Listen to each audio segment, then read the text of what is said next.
bienvenue chez Automobile de l'Est. Aujourd'hui, je vous présente la dernière arrivée, et oui, encore une Hyundai i30N Performance. Donc une énième machine de guerre, cette fois tout de blanc vêtu. Alors on va d'abord faire un petit test de la voiture en extérieur. On va voir comment ça roule, le bruit que ça fait, parce qu'elle fait un joli petit bruit celle-ci. Après, on va faire le tour esthétique extérieur de la voiture, donc pour voir, ça c'est celle qu'on a fait la dernière fois, pour voir s'il y a des défauts esthétiques, des petites choses, parce que celle-ci c'est aussi une fin 2017, mais elle a 68 000 km. Et après, on va faire bien sûr l'état des pneus, des freins, des jantes, et on finira par l'intérieur, l'état des sièges, du volant notamment, mais on va aussi faire le tour des options. Allez, on est parti tout de suite, et bien sûr, n'hésitez pas avant tout ça à vous abonner, c'est gratuit, ça nous fait énormément plaisir, on est de plus en plus, c'est vraiment super sympa, et mettre surtout un petit pouce bleu, un petit commentaire, ça aide toujours. Allez, c'est parti.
On va commencer par l'extérieur. Donc déjà sur le pare-choc avant, bon, en plus c'est blanc donc ça pardonne rien. Les petits impacts noirs ça se voit tout de suite. Donc là notamment j'ai un petit impact sur le capot. Voilà, sur le nez de la voiture, c'est microscopique, hein. Là, je recule de quelques centimètres, on ne voit plus rien. Là pareil, c'est vraiment minime. Alors là, j'ai des petits impacts de gravillon. Ici il y a une retouche. Bon, au moins ça a été bien fait, il n'y a pas un pâté. Ici je vois rien de spécial. La lame est propre. On va faire le profil, donc blanc.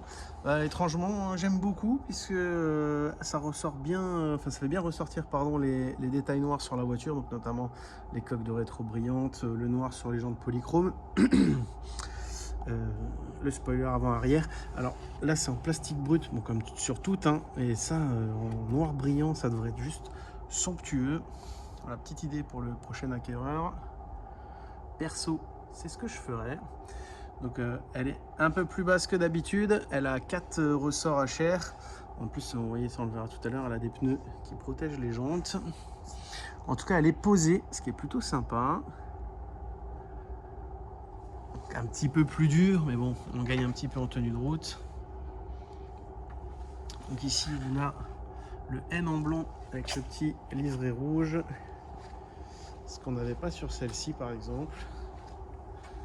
C'était complètement noir. Donc celle-ci qui est complètement stock, qui est vendue d'ailleurs. Et donc celle-ci, notamment, elle a les ressorts, mais elle a aussi un petit rajout. Je sais pas si c'est du Maxton. Zyro Design, je ne connais absolument pas. En tout cas, ça ressemble à du Maxton. Petit rajout, petite lèvre sur l'aileron. Ça lui va juste bien. Donc, de ce côté-ci, j'ai rien vu de spécial. Je vais laisser la voiture ouverte. Elle va peut-être arrêter d'ouvrir et de fermer les rétroviseurs puisqu'elle reconnaît les clés. Pare-choc arrière. Non, c'était de la saleté. J'ai une petite trace. Un pareil. Voilà. Là, on a un tout petit impact. Ok. Sur le flanc, côté passager. Ah bah non, elle reconnaît encore les clés. Alors en fait, sur la Hyundai, quand vous vous approchez, elle ouvre les rétros. Quand vous écartez, elle ferme. C'est assez marrant. C'est un peu le même système que sur les Mégane. Seulement, c'est pas toute la voiture, c'est uniquement les rétros. Donc de ce côté-là, rien de spécial non plus. Pas de coup de portière, pas de bosse. On va faire le petit haut de pare-brise. Voilà, nickel. Et du coup, on va passer aux jantes et aux pneus. Alors, on va commencer par l'avant droit. Donc, côté passager. Donc là, je vois des petites traces noires, notamment ici. Mais ça, c'est juste de la gomme. C'est de la gomme de pneu qui a été posée. On est sur du Pirelli P0 en 2,35, 35, 19. À savoir qu'en termes d'usure, on est sur du quasi neuf. On est sur du 8-9 mm. Je rappelle qu'un pneu neuf, c'est 10. Donc on est vraiment sur du pneu tout frais. La jante, elle est nickel, il n'y a absolument rien dessus. D'avance, les disques, je sais qu'ils sont bons, j'ai regardé, ils sont pas neufs, ils sont usés à 20-30%. Par contre, les plaquettes sont mortes. Elles sont déjà en commande. Alors est-ce que par contre, j'arrive à avoir un peu de lumière? Alors, attention. Oui, donc on voit bien, les plaquettes sont au bout, elles sont commandées. Elles seront faites d'ici un jour ou deux. On va passer maintenant sur la jante arrière. Donc à l'arrière, pareil, Pirelli P0 de 35, 35, 19. La seule différence, c'est qu'ici, les pneus sont bouffés à 40, 50%. Donc ils sont à moitié de vie. Donc il y a encore de quoi faire, hein, même largement. D'ailleurs, je n'ai pas précisé à l'avant, mais là, on voit bien. Je vais essayer de le mettre ici, le Pirelli P0 en plus avec rebord, donc qui vient protéger la jante. Je pense que c'est pas les pneus d'origine, puisque sur cette jante là on a un accro, donc juste ici. De mémoire, c'est la seule jante qui est touchée, et je crois qu'elle en avait un deuxième. Voilà, donc juste ici.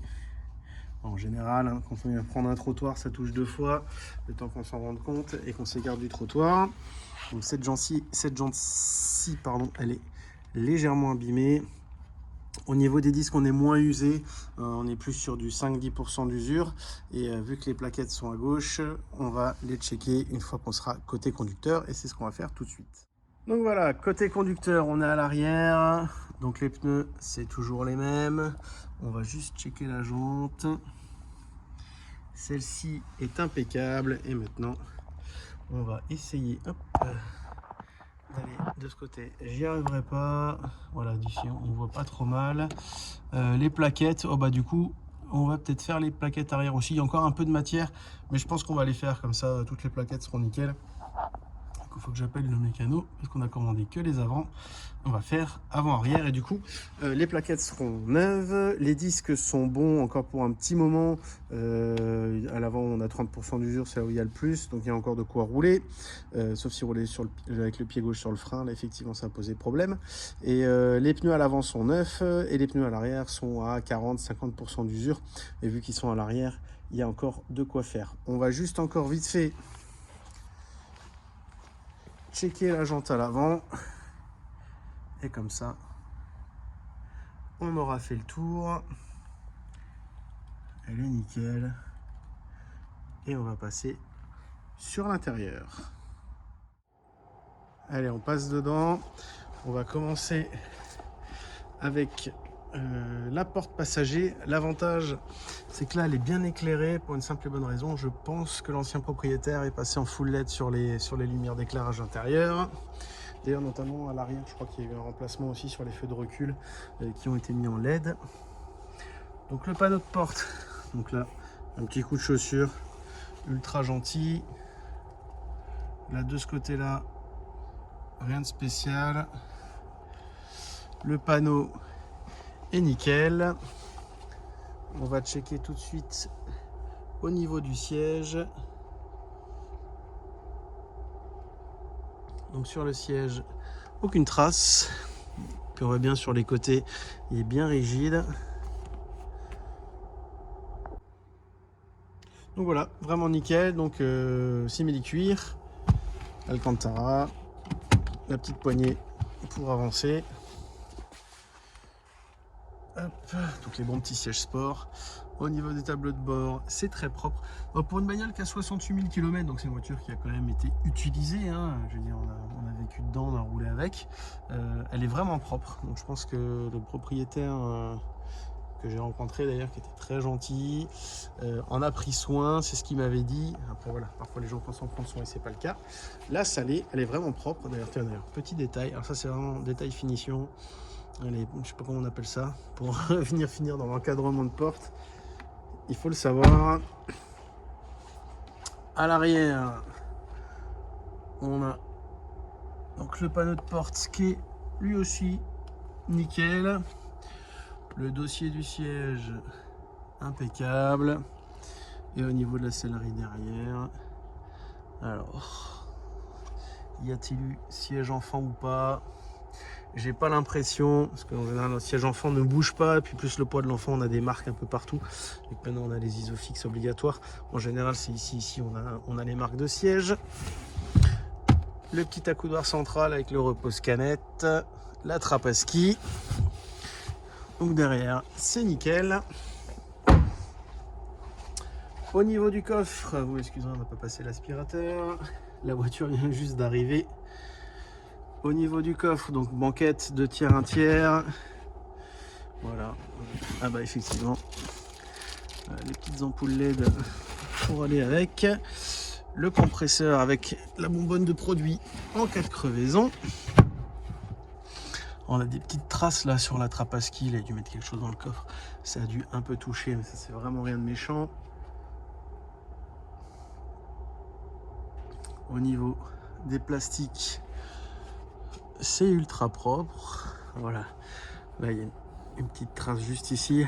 Donc ça, comme dit souvent, on met des choses dans le coffre, ça se balade pendant qu'on roule, ça frotte sur les plastiques, c'est rien de dramatique. Les petits logos en noir devant et derrière, j'aime beaucoup. Après on verra aussi au-delà des ressorts, il y a des petites canules sur la sortie, donc la ligne est d'origine, hein, mais c'est des petites canules sport qui ont été rajoutées, ce qui change déjà beaucoup sur le bruit de la voiture, ce qui est assez étonnant. On en avait déjà une équipée comme ça, c'est vraiment sympa. D'ailleurs, il y a un short sur YouTube, je pense, où on l'a fait cracher. Ici, le dossier du siège qui est nickel. De toute façon, c'est ce que j'aime avec cette voiture. Dès que vous appuyez sur le bouton magique sur le volant, voilà, juste le démon et ça devient une voiture de rallye. Bref, ici, voilà, alors là, ultra léger, petit coup de pied. Alors ça c'est pareil, la voiture n'a pas été préparée. Est-ce que ça part pas avec un petit produit plastique? Le bouton magique. Dès que vous appuyez là-dessus, ça devient le démon. Panneau de porte, conducteur. Voilà, c'est là qu'on voit tout de suite 68 000 km, surtout sur une essence, et puis une petite bombe comme ça, c'est une voiture qu'on roule pas forcément tous les jours en daily, mais vous montez, vous descendez dedans quand même un certain nombre de fois, vous faites pas gaffe. En général, on a des sales marques sur les panneaux de porte conducteurs. Là, c'est ultra léger, donc je pense qu'ils faisaient vraiment attention, même le seuil de porte, tout, c'est vraiment bien. Pareil, les petits capuchons de protection. Et le siège conducteur. Donc ça, logiquement, c'est le plus fatigué.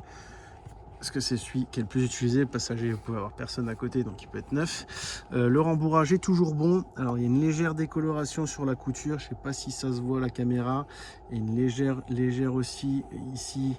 On sent un petit peu le cuir granuleux, c'est normal. Ça, c'est à force des frottements de ceinture quand on l'enlève, pardon, et qu'on la laisse partir toute seule, ou même tout simplement quand on rentre dans la voiture et qu'on s'assoit avec le jeans qu'on vient frotter. Donc rien de dramatique. Là, pareil, l'assise est bonne, et ici en plus, le simili est comme neuf. L'Alcantara est nickel. On va faire le volant de ce côté-là. Si je dis pas de bêtises, j'ai vu une petite trace sur le volant. Alors il est très propre, mais ouais, voilà. Là on a, alors, je sais pas si on voit, voilà, il y a une petite trace. Petit coup de bague, je pense, ou un petit coup d'ongle, je pense pas, c'est un peu trop gros. Mais ça, une petite bague ou un bracelet, quelque chose qui a dû frotter en haut. Ultra léger, mais voilà, c'est présent, donc il faut le savoir. Et tout le reste est vraiment nickel. Bon allez, du coup, on a fait le tour à l'intérieur. On va juste encore checker tout ce qui est options. Et donc le keyless, donc on appuie sur le bouton, elle s'ouvre, elle se ferme. Voilà.